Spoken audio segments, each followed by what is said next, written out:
one feature is beaten down by the overwhelming influence of all the others. And, as if this were not enough, lo, in the sky arises another mountain range with topography as rugged and substantial looking as the one beneath it.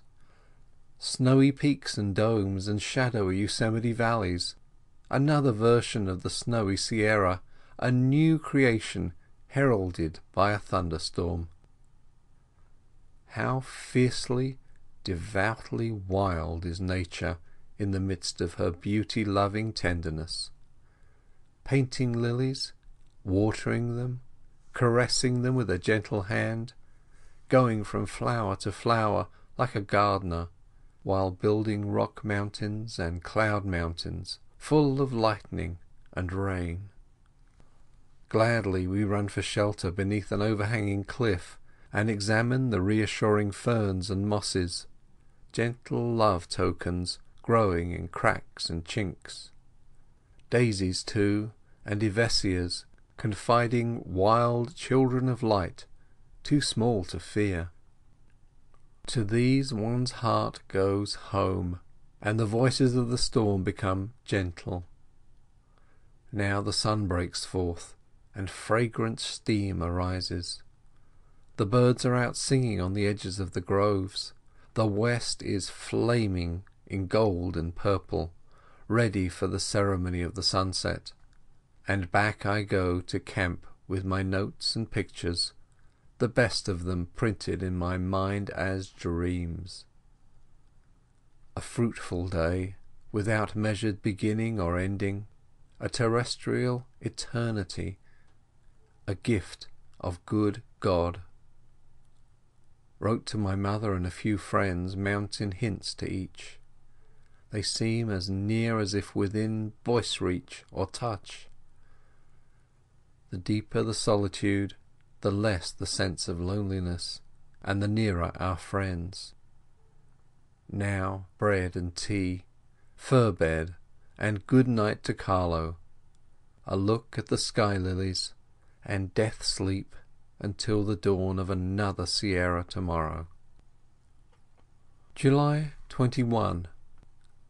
Sketching on the dome. No rain.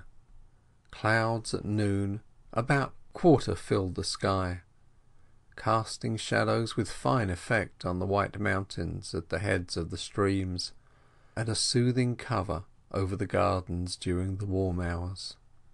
Saw a common housefly and a grasshopper and a brown bear. The fly and the grasshopper paid me a merry visit on the top of the dome, and I paid a visit to the bear in the middle of a small garden meadow between the dome and the camp, where he was standing alert among the flowers, as if willing to be seen to advantage. I had not gone more than half a mile from camp this morning when Carlo, who was trotting on a few yards ahead of me, came to a sudden, cautious standstill. Down went tail and ears, and forward went his knowing nose, while he seemed to be saying, "Ha, what's this? A bear, I guess." Then a cautious advance of a few steps, setting his feet down softly like a hunting cat, and questioning the air as to the scent he had caught, until all doubt vanished. Then he came back to me, looked me in the face, and with his speaking eyes reported a bear nearby, and then led on, softly, carefully, like an experienced hunter, not to make the slightest noise, and frequently looking back as if whispering, "Yes, it's a bear. Come, I'll show you." Presently we came to where the sunbeams were streaming through between purple shafts of the firs, which showed that we were nearing an open spot, and here Carlo came behind me, evidently sure that the bear was very near. So I crept to a low ridge of moraine boulders on the edge of a narrow garden meadow, and in this meadow I felt pretty sure the bear must be. I was anxious to get a good look at the sturdy mountaineer without alarming him, so, drawing myself up noiselessly back of one of the largest of the trees, I peered past its bulging buttresses, exposing only a part of my head, and there stood neighbour Bruin within a stone's throw, his hips covered by tall grass and flowers, and his front feet on the trunk of a fir that had fallen out into the meadow, which raised his head so high that he seemed to be standing erect. He had not yet seen me, but was looking and listening attentively, showing that in some way he was aware of our approach. I watched my gestures, and tried to make the most of my opportunity to learn what I could about him, fearing he would catch sight of me and run away. For I had been told that this sort of bear, the cinnamon, always ran from his bad brother man, never showing fight unless wounded or in defence of young. He made a telling picture standing alert in the sunny forest garden. How well he played his part, harmonizing in bulk and colour and shaggy hair with the trunks of the trees and lush vegetation, as natural a feature as any other in the landscape.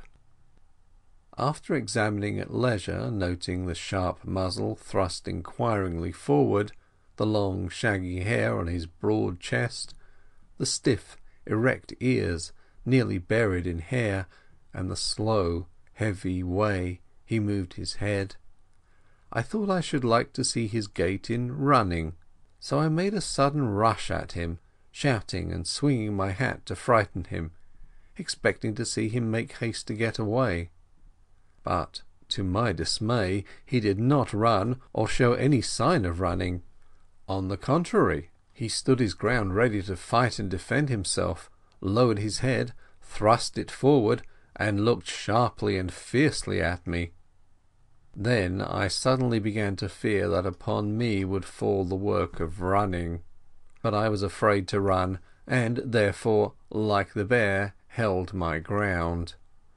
We stood staring at each other in solemn silence within a dozen yards or thereabouts, while I fervently hoped that the power of the human eye over wild beasts would prove as great as it is said to be. How long our awfully strenuous interview lasted I don't know, but at length, in the slow fullness of time, he pulled his huge paws down off the log, and with magnificent deliberation turned and walked leisurely up the meadow, stopping frequently to look back over his shoulder to see whether I was pursuing him, then moving on again, evidently neither fearing me very much nor trusting me. He was probably about 500 pounds in weight, a broad rusty bundle of ungovernable wildness, a happy fellow whose lines have fallen in pleasant places. The flowery glade in which I saw him so well, framed like a picture, is one of the best of all I have yet discovered, a conservatory of nature's precious plant people.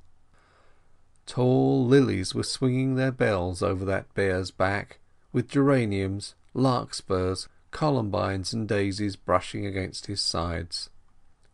A place for angels, one would say, instead of bears. In the great canyons Bruin reigns supreme.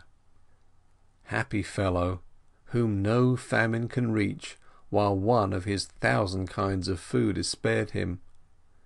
His bread is sure at all seasons, ranged on the mountain shelves like stores in a pantry.